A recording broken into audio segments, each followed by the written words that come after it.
You know those grey, blustery days in the city? It's been drizzling all morning. The streets are covered in icy puddles, and the old snow just turned into that horrible grey slush that just soaks your feet. Did you get all that? If you only learned it's snowing or it's raining in your English class, then probably not. That's textbook English. This is real life English. Native speakers, especially British, love to complain about the weather.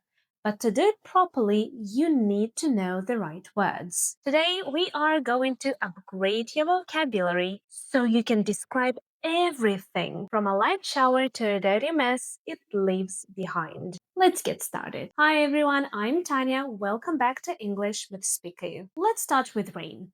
Not all rain is the same. Let's get specific. We are moving from the lightest drop to a full-on storm. First, the lightest possible rain is known as drizzle. It's a very fine, misty rain that feels like it hangs in the air. Even more informally, if you just see a few drops, you can say it's spitting. It's spitting. To spit means to do this. So it feels the same. It's so light, you might not even need an umbrella. For example, should I take a coat? Nah, it's only spitting. Now, what about rain that starts and stops? A short period of rain is called a shower.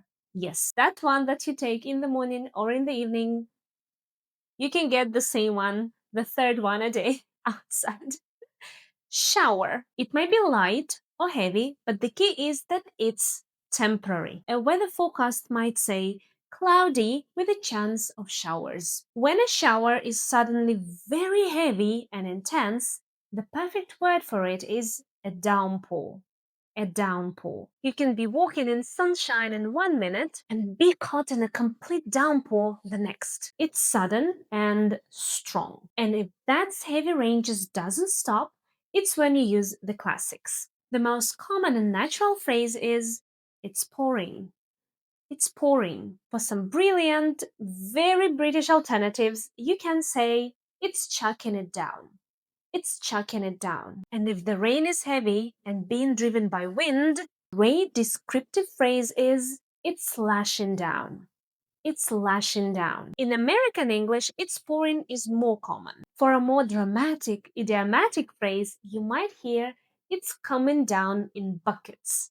It's coming down in buckets. After it pours, you get those pools of water on the street. These are known as puddles. Puddles, not poodles. Puddles. The classic city problem is a car driving through a huge puddle and splashing you. When rain mixes with dirt, especially in parks or gardens, it creates mud. Mud. The adjective form is muddy. Muddy. A perfect sentence for anyone with kids. Take your boots off before you come inside. They're muddy. Right, now for the cold stuff. It's cold is fine, but it's a bit boring. Let's explore the full range of cold temperatures, from pleasant to painful. Let's start with a pleasant, mild cold. On a beautiful, clear autumn or winter day, the air can be described as crisp. Crisp. It feels fresh and clean. A slightly more informal British word for it is nippy. Nippy. For example, oh, it's a bit nippy this morning, better grab a scarf. When the cold becomes a little more uncomfortable and you definitely need a proper coat, the perfect word is chilly. Chilly. For example, it's getting a bit chilly now that the sun has gone down. When the temperature is at or below zero, it's literally freezing. It's freezing. But this word is also used more generally just to say very cold. You can be in the room that's 10 degrees above zero and still say, could you close the window? I'm freezing. But what about when it's much, much colder than that? For a deep, intense, and unpleasant cold, a fantastic collocation is bitterly cold. bitterly cold, or simply bitter. Bitter. This often implies wind is involved. For example, it was a bitterly cold walk to the station this morning. For a brilliant, very British informal word, you might hear, it's Baltic out there. It's Baltic out there. It just means extremely cold. Daddy! In the kitchen, Des. I know, Baltic. Fancy some soup? Homemade? But as you know, wind makes everything feel cooler. This is known as wind chill. Wind chill. For that miserable, damp, and windy cold that seems to get into your bones, a perfect descriptive adjective is raw. Raw. For example, it's not just the temperature, it's that raw wind that makes it so horrible. Those very light, pretty snowflakes that dance in the air are called flurries. Flurries. They are beautiful and don't usually stick to the ground. For example, oh look, we're getting a few flurries. However, a heavy, dangerous snowstorm with winds is a blizzard. A blizzard. You don't want to be outside in a blizzard. The next word is the most essential word for the city winter. When snow on the streets get driven over by cars and mixed with dirt, it becomes a half-frozen, wet, grey mess. This is slush. Slush. For example, oh, I hate walking through all this grey slush. When water freezes on the pavement, the ground becomes slippery. Slippery. You have to walk carefully or you might slip and fall. For example, be careful, the path is slippery this morning. Sometimes the ice is so thin it's invisible, especially on roads. This is called black ice and it's extremely dangerous for drivers. Talking about the weather is the number one type of small talk in English. That moment when you are in a lift with your colleague and you both look down at your wet shoes. You need the right words. To master this, you need to hear how native speakers really talk. That's why I created the Listen with SpeakaYou podcast. This month, our episodes focus on winter travel and everyday small talk. You'll hear words like slush, blizzard, slippery used in natural conversations about train delays and cancelled plans. I provide full transcripts and vocabulary worksheets so you can learn deeply. If you are serious about sounding natural, click the link in the description to join. Okay, just 2 more common conditions to master. Let's start with wind. First, a light, pleasant wind is known as a breeze. Breeze. On a warm day, a gentle breeze is perfect. When the wind is strong enough to be noticeable and maybe a bit annoying, the general word is just windy. Windy. It was a very windy walk home. It was a very windy walk home. But when the wind is strong and irregular, stopping and starting in powerful bursts, the perfect adjectives are gusty, gusty, or blustery. Blustery. A single burst of wind is a gust. A blustery day is the kind that will turn your umbrella inside out. For example, hold on to your hat. It's very gusty today. Finally, for a very strong and potentially dangerous wind, the term is gale. Gale. And this is what you hear in serious weather warnings. For example, the storm is bringing gale force winds tonight, so they've cancelled the ferries. Now let's talk about when it's difficult to see. The lightest version is mist.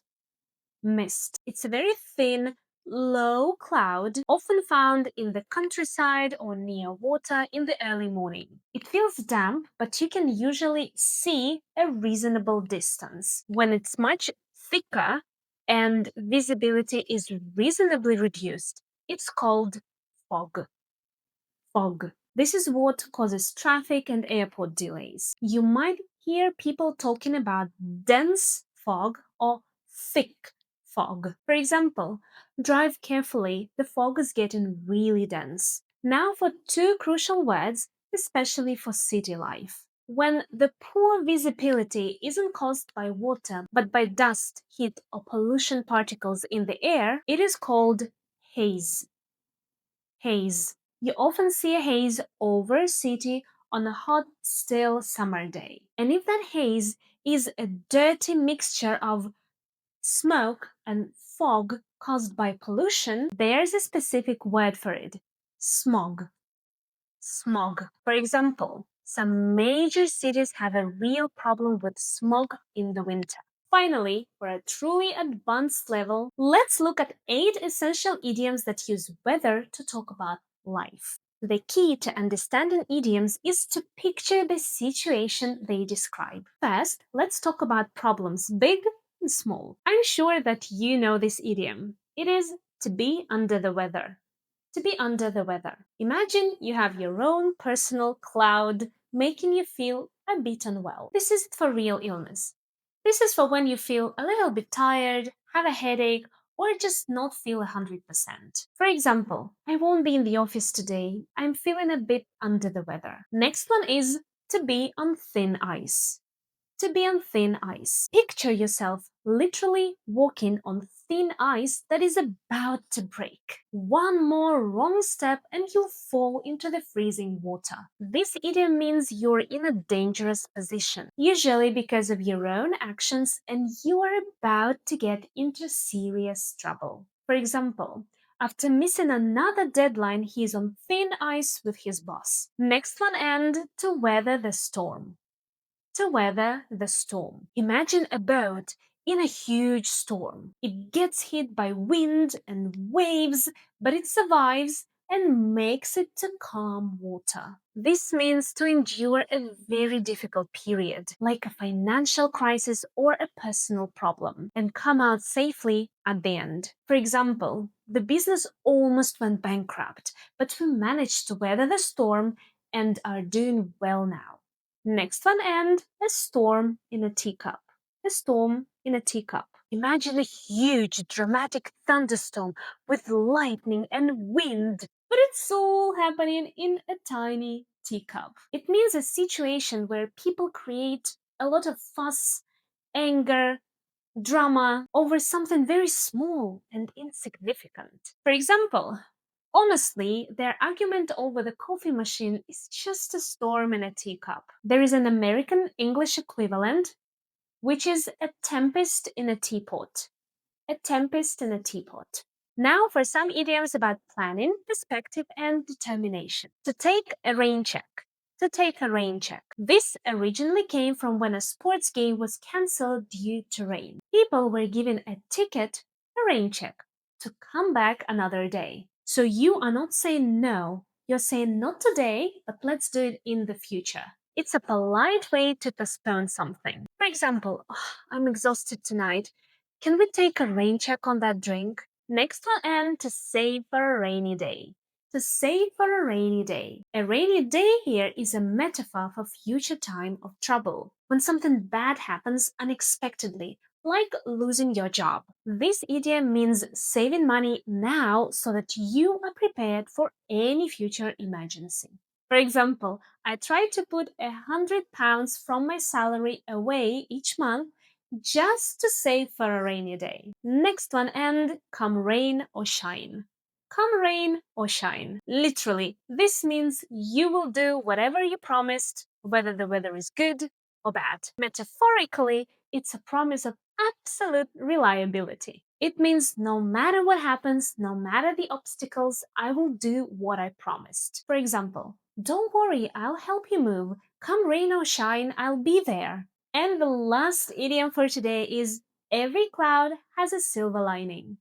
Every cloud has a silver lining. Picture a big, dark rain cloud in the sky. The sun is behind it, so the edges of the cloud are glowing with the bright silver light. A silver lining. This idiom means that even inside a bad, difficult situation, this heavy cloud, you can always find a small piece of hope, or positive aspect, the silver lining. For example, I was disappointed to lose the match, but the silver lining is I now know what I need to practice. Whew, so now you are ready. Next time you have to walk through the slush or get caught in a downpour, you'll have the perfect vocabulary to complain about it like a true native. Remember, I have a complete advanced weather vocabulary worksheet for my podcast members. The link is below. Now for your homework. Tell me in the comments what the weather like where you are right now. Try to use one of new words from today's lesson. Thanks for watching and I'll see you in the next one. Bye!